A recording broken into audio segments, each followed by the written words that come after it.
So over time, your smoke alarm might have a tendency to turn yellow. They do this on purpose so that you can kind of tell it's getting old. These smoke alarms should be changed every 10 years, regardless if it's yellow or not. This one is not yellow because it's not old enough, but just keep that in mind.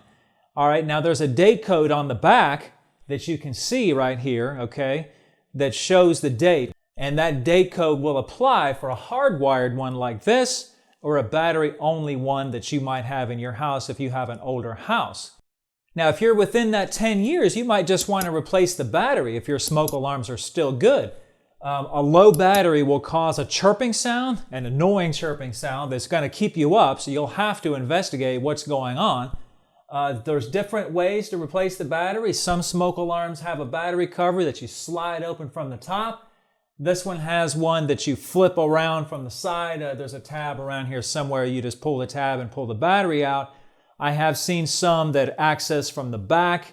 When you're replacing the battery, just make sure to get your polarity, your plus and minus connections correct on the 9-volt. Now, if you're replacing your smoke alarm, a 10-year sealed battery is a very good option. You have to be careful, however, when you're buying those 10-year sealed batteries. A lot of those are battery only, and the problem with those is they don't interconnect with the other smoke alarms in your house if you have several. Okay, so keep that in mind.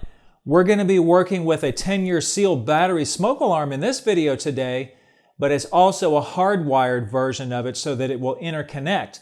You want to keep your brands the same, okay? If you're not replacing all the smoke alarms, you want to tend to keep those brands the same, otherwise you might run into problems with the interconnect. And I think that interconnect code came into effect around 1988. So if you have an older house, you may not have that interconnect. They actually make a 10-year sealed version of this that's wireless so that you can put those in an older house. You can have 5 or 6 or how many you need, and they'll interconnect wirelessly, which is a really good option for an older house. One question that you might have is do I need a carbon monoxide detector if I have an all-electric house? Well, yes and no. If your house has anything that produces a flame, like gas, oil, coal burning, whatever kind of appliance that produces a flame, then yes, a water heater, you absolutely need a carbon monoxide detector. But if your house has a fireplace or an attached garage where you could have a car running inside that garage, then it's a really good idea to have one even if you have all electric appliances. Another thing to consider is any time a fire is burning, it produces carbon monoxide. So if that carbon monoxide detector is in your house and you have all electric, it may wind up sensing the carbon monoxide before it gets to the other smoke alarm. So it's a good idea to have one anyway, even if you're all electric. Another question that I sometimes get is what type of smoke alarm do I need? A photoelectric or an ionization type? Well, each type has its benefits and each type has its downfalls. Okay, here's some text below that kind of shows what the different types are good for. So the best thing is to look for a combination device that is dual sensing. It senses both. Now, if you don't already have hardwiring in your house, for example, an older house that I mentioned earlier, and you want to go the battery-only route, smoke alarms are required in a few places if you want to be up to code. For example, inside of each bedroom, outside of each bedroom. Outside of the bedroom could be in a hallway where 3 or so bedrooms intersect at the end of the hallway. If you've got 2 wings of the house with a hallway in the middle, you'll want 1 on each end so that the bedrooms are all covered. You'll also want to add at least 1 on each floor, and also in the basement too, and basement bedrooms as well.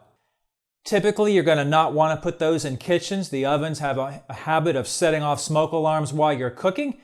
All right, now with all that out of the way, now let's change out this puppy. Most smoke alarms need to turn about 1/4 of a turn to come loose, okay? Now this one turns loose automatically, but some of them have a little tab on the side that you have to kind of push and release to get it to turn, but this one doesn't have that. It just turns and pops loose, okay? Now right here on the back is that date code I was telling you about. This one's only about 2 years old, that it was new in October of 2020. So this one's got plenty of time to go. Now, if all you're doing is replacing the battery, you don't even need to pull it down off the ceiling unless your cover's on the back. just slip in a new battery and close the door and move on to the next smoke alarm. But we're not just changing the battery, I'm actually upgrading this to the 10-year battery hard wire type. So when you pull this down, you'll notice the connector that has the 3 wires that are attached to it. The black wire is your hot wire, the white wire is your neutral wire, and this red wire is used as your interconnect wire that sets off the other smoke alarms. So when one goes off, they all go off. Now it's a good idea to cut off the breaker before you do this and test whether or not the power is actually off. You can use one of these guys right here, this non-contact voltage detector, and just verify that the power is off. All right, as you can see, the power is not off on this one, so I'm going to go ahead and shut the power off, and then I'm going to resume. Now, this smoke alarm came with a couple of different adapters if you're using a different brand, so you don't have to change your existing connector. Okay, usually on some of these, you just pinch the connector on the ends. There's a little couple of tabs on the ends. This one doesn't have that. This one just pulls off like so. Now, at this point, you can try the adapters if yours came with them and see if they fit. But we're not going to do that in this case. I'm going to change the whole connector just so you can see. Now make sure and change out the plate that was on your old smoke alarm. Let's remove this one just by loosening these 2 screws. Give it a little turn like so, and that will come right out of there just like that. All right, now let's change out this connector. I've gone ahead and pulled the wires down just to make it easy to see. Just take the wire nuts off. Again, make sure your power's off when you're doing this. All right, I'm going to go ahead and put my new adapter on there. Now, usually this red wire will have some kind of a cap on it. That's in case your house doesn't have the interconnect wire, so they cap that off to keep anything from shorting against it. Just go ahead and attach these, just back up just like they were.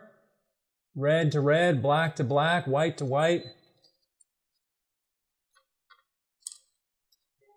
Okay, I usually like to give these wires a good little tug to make sure the wire nut's gripping them properly.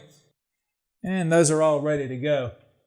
Now normally before I put the plate back on, I kind of like to push these wires back up inside the box. All right. And I leave the plug connector hanging down. That way I can feed that through the plate. Okay, just go ahead and put the plate back. Just find the combination of holes that fits your box and just tighten them up, but not too tight, just snug is all you need so it's not moving around on the drywall. Just go ahead and reattach your plug, however yours is. Now find the place on the plate where the smoke alarm sits flat and give it a 1/4 turn. Now if you're using a battery-only alarm, just go ahead and use the mounting hardware that came with it, or use your own hardware if you don't like what came with it, okay? Just mount it straight to the ceiling right on the drywall. Turn the power back on, and usually there's a green indicator light somewhere on the smoke alarm. This one has one right there. Okay, you may not be able to pick that up through the camera, but all the ones I've ever seen do have a green light if they're hardwired. Lastly, don't forget to remove any covers, okay, around the alarm. The older ones had a shower cap. You might have something hanging down with a cover on it. Wherever you see a cover, just remove that cover off. Do not paint the smoke alarm. That will definitely mess things up. Don't forget to pull the battery tab out, okay, to activate the battery. Some batteries are activated when you twist the smoke alarm onto the plate, so if you have one of those, don't store it that way or you'll wind up running the battery down. Okay, let's give it a quick test. Just press the test button and verify that this one goes off as well as the rest of them.